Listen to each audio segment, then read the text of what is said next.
The bitter wind of Frosto home cut through Elvin's worn jacket like a knife, sending shivers down his spine as he trudged through ankle-deep snow.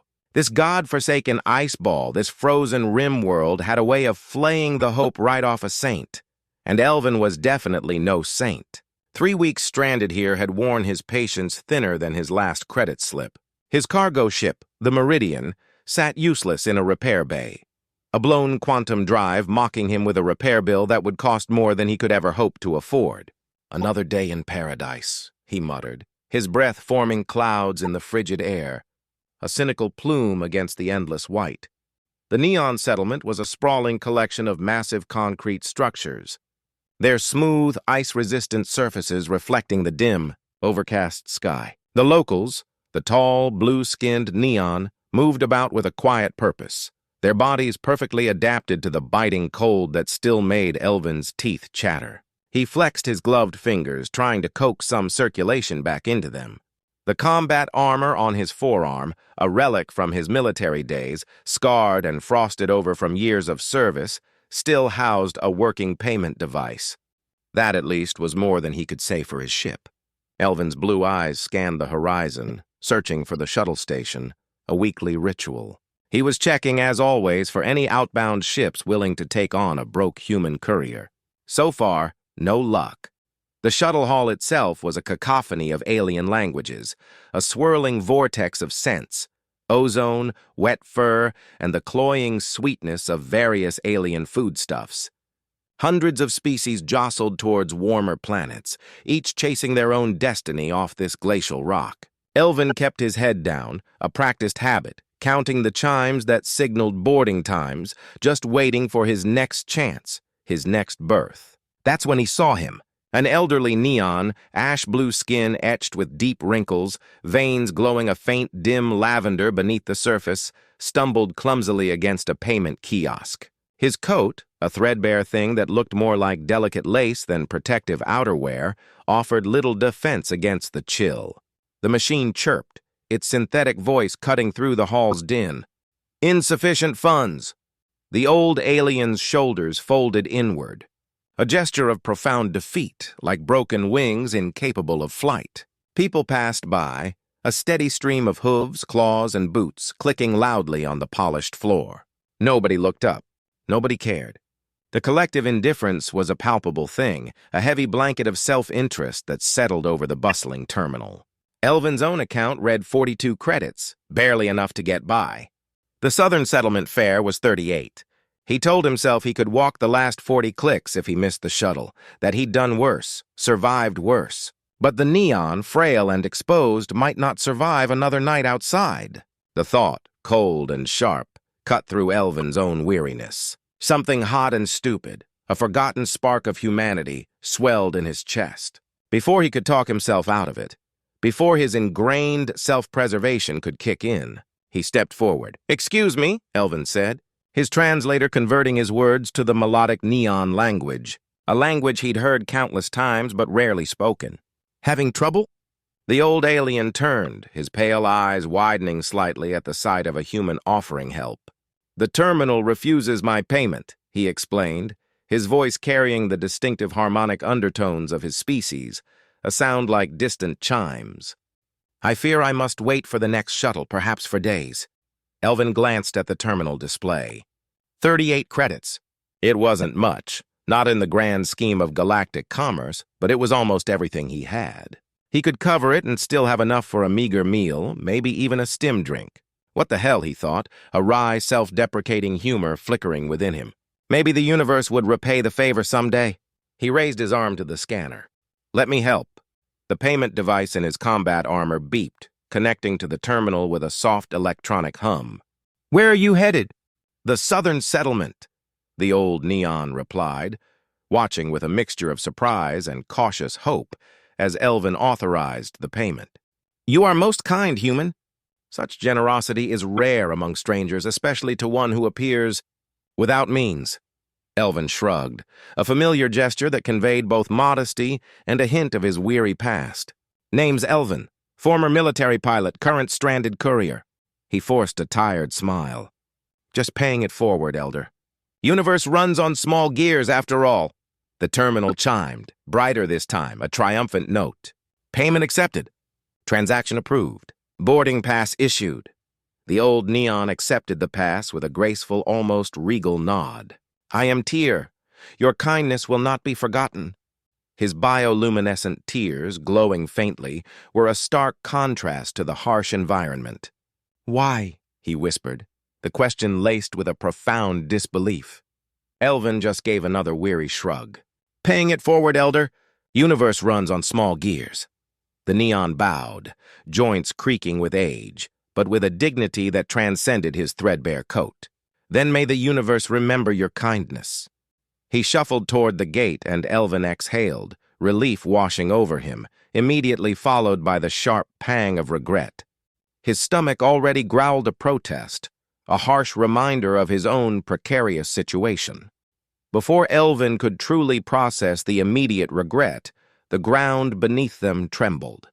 A deep bass hum rolled through the hall, rattling frost off the rafters, vibrating through the very soles of his boots. Outside, through the reinforced viewport, clouds spiraled like water down a drain, a cosmic maelstrom gathering force. Then a shadow fell across the terminal, vast and imposing. 3 matte black ships descended through the cloud cover, their sleek hulls absorbing what little light filtered through the overcast sky. Red and blue signal lights pulsed along their lengths, strobing royal crimson and cobalt, colors reserved for the elite Praetorian squadrons that guarded neon royalty. They hovered, silent, utterly still, their presence a palpable weight in the air. Weapons systems, though cold and inert, were unmistakably present, their formidable outlines etched against the storm-swept sky. Travelers froze mid-step, conversations dying on alien tongues. A child's toy clattered to the floor, its small mechanical whirring suddenly deafening in the stunned silence. Elvin's pulse hammered against his eardrums, a frantic drumbeat of alarm. His hand instinctively moved to where his sidearm would have been if he hadn't been forced to surrender it upon landing on Frosto home. He had seen those ominous silhouettes before, but only in war briefings, files tagged with the chilling directive, avoid at all costs. These were not just ships. They were military-grade dreadnoughts, bristling with the kind of stealth tech that cost more than most planetary governments could afford. The center ship's prow split with an almost organic grace, extending a ramp that stopped 2 meters above the tarmac. A single neon officer, imposing in armor lacquered brilliant white, stepped out. Their eyes, sharp and scanning, swept the terminal, bypassing the frozen crowd, until they locked on Elvin. Citizen Elvin Voss, the officer announced, voice amplified but surprisingly gentle, resonating with an authority that commanded absolute attention. His Eminence Tyr, who walks among dust, wishes to thank you properly. The elderly alien emerged from behind the officer, no longer stooped, no longer frail. His threadbare coat had been replaced by a mantle of living metal threads that shimmered with nebula blue light, a cosmic tapestry woven into fabric. The glow in his veins, once faint, now pulsed strong enough to cast dancing shadows across the terminal floor. Elvin's knees threatened mutiny. His mind struggled to reconcile the image of the defeated old man with this figure of undeniable power. Tyr smiled, a slow, knowing curve of lips that revealed teeth pearlescent and flawless. You purchased a ticket for a stranger. Do you realize?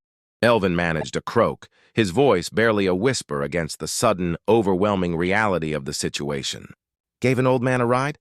Tyr's laugh rippled through the hall, a sound like wind chimes echoing in a vast open space.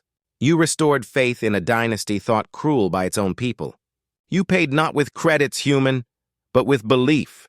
The weight of his words settled heavy in the air, a truth so profound it silenced even the chattering of the few brave enough to film the scene. Tyr extended a 6-fingered hand, each digit adorned with subtle, glowing filigree. We are bound by honor to reciprocate. You have earned a boon. 3 choices are presented to you. 1 million credits, a sum that would erase any debt and secure your future. A commission as a neon night pilot, a path to glory and purpose among the stars. Or, he paused, his ancient eyes twinkling with an almost mischievous light. 1 question answered. Elvin's mind screamed for the money. 1,000,000 credits. Debts could vanish. He could buy not just a small freighter, but a fleet of them. He could leave Frosto home behind forever, never look back. Yet, a different kind of hunger, a far more potent one, clawed harder at his insides. Curiosity, the sheer, overwhelming mystery of it all. "The question," he whispered, the words barely audible. Tyr inclined his head, a gesture of profound respect. "Ask," Elvin swallowed, his throat suddenly dry.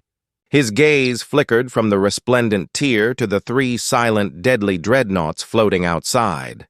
"Why?" he began, the question tumbling out, raw and honest.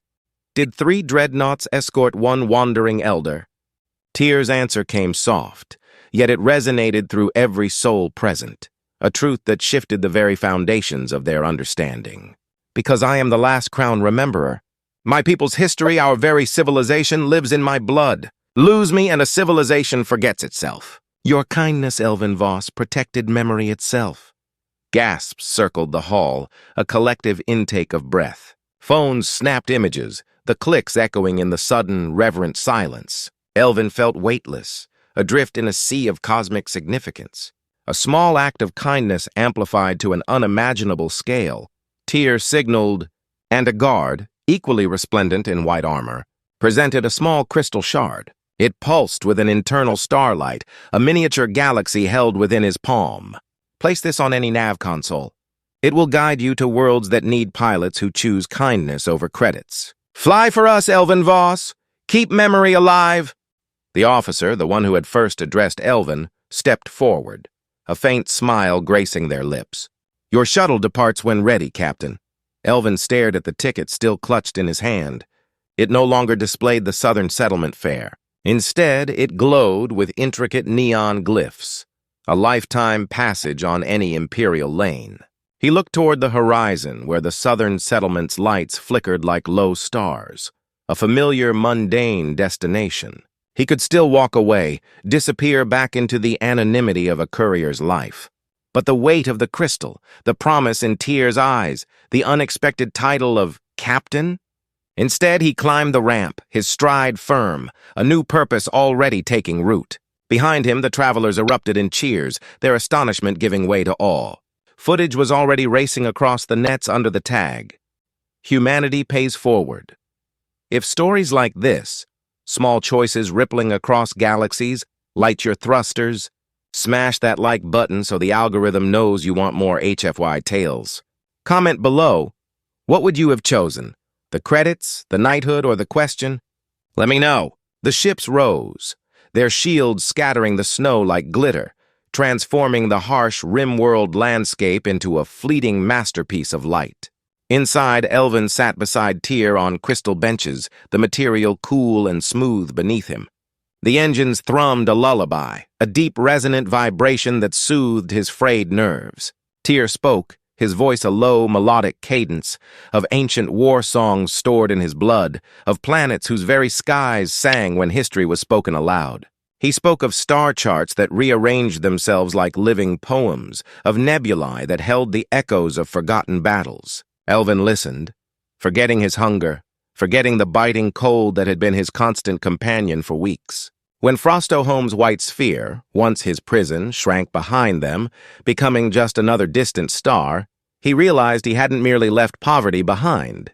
He had traded it for a wider ledger, one measured not in credits but in memories carried across star lanes. He grinned, a genuine unburdened smile.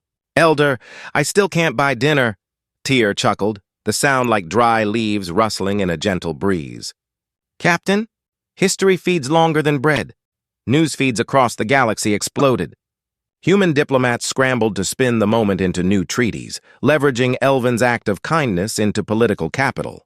Merchants, ever opportunistic, hiked prices on kindness discounts, a cynical nod to the viral event.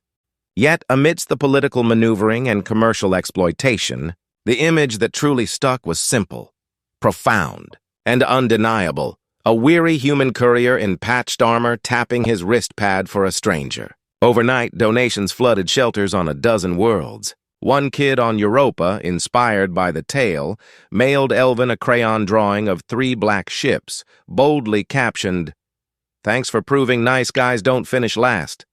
Elvin never saw it. He was light years away, learning to read those star charts that rearrange themselves like living poems, charting a course through a universe far grander than he'd ever imagined.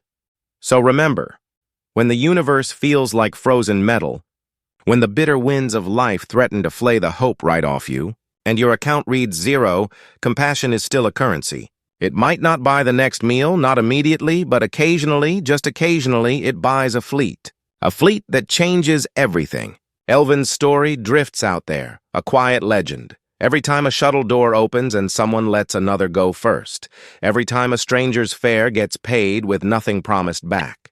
Because somewhere out there, an old alien might just be testing whether memory still matters, whether kindness holds a power beyond measure. And the next tiny gear you turn, the next small act of empathy you extend, might just crack open the sky, revealing a destiny you never dreamed possible. Safe travels, citizens. Keep your hearts warm, your wallets optional, and your eyes fixed firmly on the horizon. Like, subscribe, and share if you believe kindness